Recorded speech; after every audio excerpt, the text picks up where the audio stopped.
não sei se você de casa já entendeu a história, eu particularmente não, tenho a impressão que Percival também não. Por quê? Como que essa senhora namora o Antônio e chega a amante, quem foge a mulher, a namorada? Vejam só, Dona Vera namora seu Antônio e tem uma amante. Quando a amante chega, quem tem que fugir é a Dona Vera da casa? Me dá a imagem. Ela com a ajuda de Antônio, quando ouvem o barulho do portão, imediatamente eles preparam os lençóis pendurados, os lençóis amarrados para que ela fugisse pela janela. Só que essa fuga não vai dar certo. Acompanhe comigo. Vera Lúcia está internada entre a vida e a morte. Eu não consigo fazer isso. Eu não conseguiria fazer isso. A não ser que você vê casos assim, um apartamento em chamas, a pessoa se jogar, mas é extremamente... É um caso extremo. Agora um caso, por causa que uma pessoa está apertando a campainha, desça pela janela, tá bom, eu vou descer. Ninguém faria. O caso, que envolve a queda da vítima de uma janela lateral desta casa, é puro mistério. Eu acho que uma pessoa de 61 anos não vai tentar pular uma janela lá de cima, né? Uma história difícil de acreditar. Vera Lúcia teria tentado sair pela janela da casa de Antônio para não ser flagrada por outra mulher. Vera Lúcia sequer sabia que existia uma terceira pessoa naquela relação. Minha mãe chegou a falar que conheceu uma pessoa, que ele era radialista de Porto Feliz, mas até então eu não conheço, não tinha visto a pessoa, a fisionomia, não sei como é ele. Mas minha mãe falou bem dele, entendeu? Que ele era uma pessoa legal, um senhor de idade aparentável. Até aí tudo bem, mas não sei mais nada a respeito disso. Aos 62 anos, mesmo aposentada, Vera Lúcia estava trabalhando como costureira com carteira assinada há quase um ano. Feliz, com 2 filhos já casados, seguia a vida à procura de uma alma gêmea. Achou que havia encontrado o esperado príncipe. Muito gentil, Antônio, de 68 anos, um empresário bem-sucedido, se aproximou e logo conquistou o coração de Vera Lúcia. Em menos de um mês, ela já fazia planos para apresentá-lo para a família. Quando ela me contou, eu falei para ela, eu espero que seja a pessoa que você procura, que se dê bem, que sejam felizes. Ela falou, eu só vou apresentar ele para vocês no dia do meu aniversário, que é em setembro, aí eu vou apresentar. Ela falou assim, ele é uma pessoa muito boa, não é o tipo de pessoa que eu costumo me relacionar. Falou, mas só que eu preciso de um companheiro, porque, enfim, né, toda pessoa precisa de um companheiro. Mas Antônio tinha um histórico de relacionamentos conturbados por traições e separações. A ex-mulher de Antônio havia morrido cerca de 2 semanas antes. No dia 11 de julho, um aviso de luto foi publicado na página da rádio do empresário. Antônio é dono de uma rádio em Porto Feliz, no interior de São Paulo, e por lá é mais conhecido como Avair. Então, para os filhos, a Vera Lúcia não contou nada sobre esse relacionamento, mas as noras estavam por dentro de tudo. Ela até tinha contado que o Antônio se relacionou com outra pessoa, tinha uma ex-companheira que havia morrido há pouco tempo. Ela comentou isso e ainda eles tinham marcado de sair, né? Acho que há 15 dias atrás, que foi quando teve a festa dos meus sobrinhos. Ela falou que ela não ia participar porque ela ia sair com ele. Aí ela resolveu participar porque a mulher dele tinha falecido, né? A ex dele, né, tinha falecido durante a semana. E ele falou que ele ia respeitar o luto dos filhos. Vera Lúcia não sabia onde estava se metendo quando aceitou o convite para ir até uma das casas de Antônio.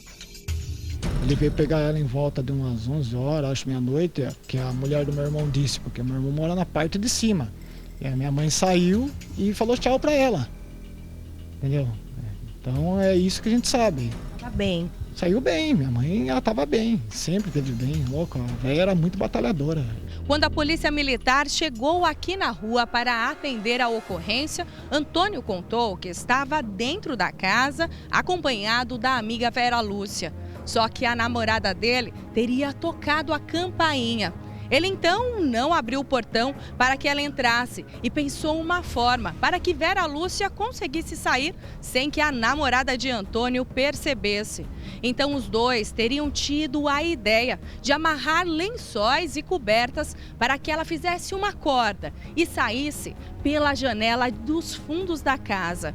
Só que Maria Lúcia não teria conseguido segurar na corda até chegar ao chão. Então caiu de cabeça, a mais ou menos 1,5 metro de altura. Segundo Antônio, a distância da janela até o chão dá mais ou menos 3,5 metros.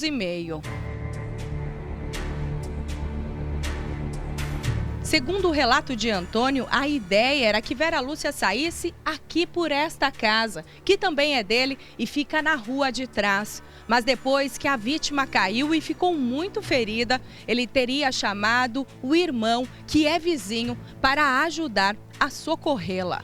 O filho mostra os objetos da mãe entregues no hospital, sapatos e joias que ela usava no momento da queda. Tudo teria acontecido por volta das 13h30 da manhã e a ocorrência foi registrada inicialmente como agressão. Segundo o relato da primeira equipe da PM que atendeu o caso, a pessoa que acompanhou o socorro disse que Vera Lúcia teria caído e batido a cabeça.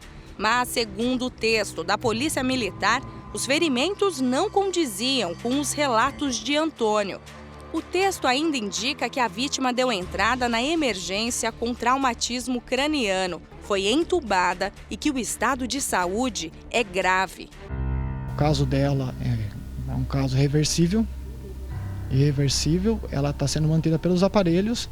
A morte cerebral dela foi constada a partir do momento que já deu entrada. Assim que chegou ao hospital, o filho de Vera Lúcia encontrou Antônio acompanhado dos policiais militares. Ele perguntou como a mãe dele havia se machucado, mas Antônio não soube responder. Disse que ela tinha caído da escada e depois falou que era de uma janela. A família só conseguiu registrar o boletim de ocorrência aqui na Delegacia da Mulher de Sorocaba, no interior de São Paulo, no dia seguinte. Os filhos relataram para a polícia que Vera Lúcia estava se relacionando com Antônio há apenas um mês.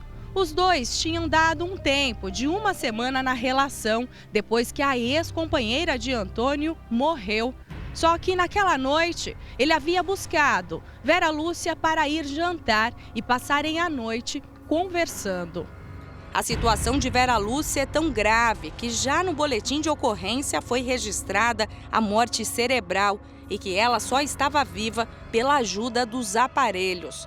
E o mais impressionante para a família da vítima é que a perícia da Polícia Civil não esteve no local.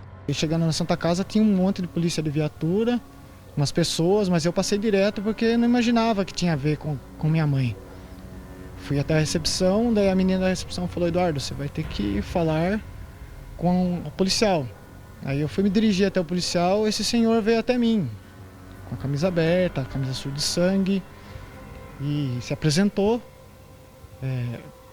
Cumprimentei ele e ele: Eduardo, sua mãe sofreu um acidente, a gente prestou socorro. Eu falei: mas como assim minha mãe sofreu um acidente?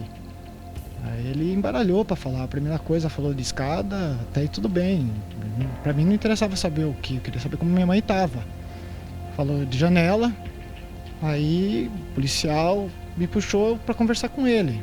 O policial puxou, falou: a gente vai voltar até o local, vai fazer a perícia. Antônio teria chamado uma outra vizinha para fazer a limpeza do local e contado que um ladrão tinha invadido a casa e se acidentado ao tentar fugir. Falaram que era ladrão que tinha caído lá de cima da casa lá. Ladrão que tinha caído lá de cima e disse que tentou roubar lá e caiu de lá. Segundo relatos dos vizinhos que não querem ser identificados, Antônio morava com a ex-companheira aqui nesta casa há mais de 20 anos. Mas ele mantinha um relacionamento extraconjugal com essa mulher chamada Luciane. Ela morava também aqui ao lado. nesta casa onde tudo aconteceu. Ela também era casada e depois de 10 anos desse relacionamento extraconjugal, marido e a mulher de Antônio também descobriram essa relação que todo mundo na rua já sabia. Eles então se separaram. Antônio comprou a casa de Luciane e comprou uma outra casa para ela morar. O filho dele chegou a morar aqui. Ele também mudou da casa onde morava com a esposa e passou a morar aqui atrás.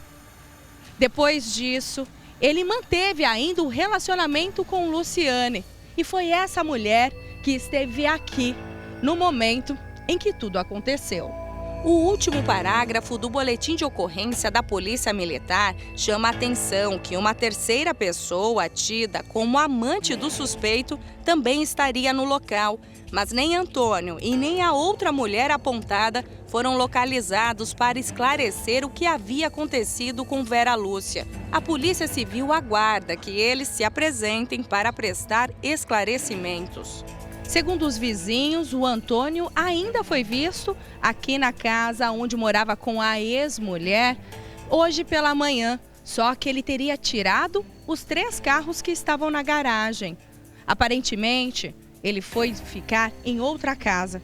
A gente vai tentar falar agora com ele pelo telefone para saber a versão dele sobre o caso. Pronto. Oi, Antônio? Alô? Oi, Alô? Oi, boa tarde, Antônio, tudo bem? Boa tarde. Oi, é Grace. Eu sou da TV Record. Eu sou da Record TV e estou fazendo uma reportagem sobre o que aconteceu com a Vera Lúcia. Queria saber o seu... Não, bem, esse telefone, eu sou filho do seu Antônio. O que eu posso dizer para você é que é o que está o que aconteceu no boletim de ocorrência. Eu fui lá no hospital regional, falei com o filho, entendeu? Assim, tanto ele quanto eu, a gente foi pego de surpresa nesse assunto, entendeu? Mas eu fui lá para prestar minha assim, solidariedade a ele, como ele tem a mãe, eu tive a minha que faz 20 dias que eu perdi, morte natural. Então imagine, eu já tô naquela situação por perda da minha mãe. Agora mais essa, entendeu? Então eu fui lá, claro, porque é a minha consideração com a família dele. O filho de Antônio nega que o pai possa ter agredido a vítima. O meu pai nunca levantou um dedo para minha mãe, ficou casado com ela há anos, nunca levantou o dedo para ninguém. Agressão você não acredita que tenha sido, né? Não, de jeito nenhum, não. Por isso, caso eu boto minha mão no fogo. Bater, ele não batia em ninguém. Ele, na verdade, pra você ter uma ideia, ele apanhava. Porque o que acontece? Essa Luciane, ela tem assim, um certo grau violento, vamos dizer assim. Diz lamentar o ocorrido e que Antônio ainda irá prestar depoimento na delegacia. A única coisa que ele vai fazer agora, de momento, é prestar, claro, o devido depoimento, enfim, para a autoridade policial. Então é o que ele vai fazer agora. Depois, se ele quiser dar alguma declaração para a imprensa, aí talvez depois ele faz, ele entra em contato, mas a princípio o que ele tem que dizer vai ser dito para a autoridade policial quando assim for determinado, quando assim for chamar.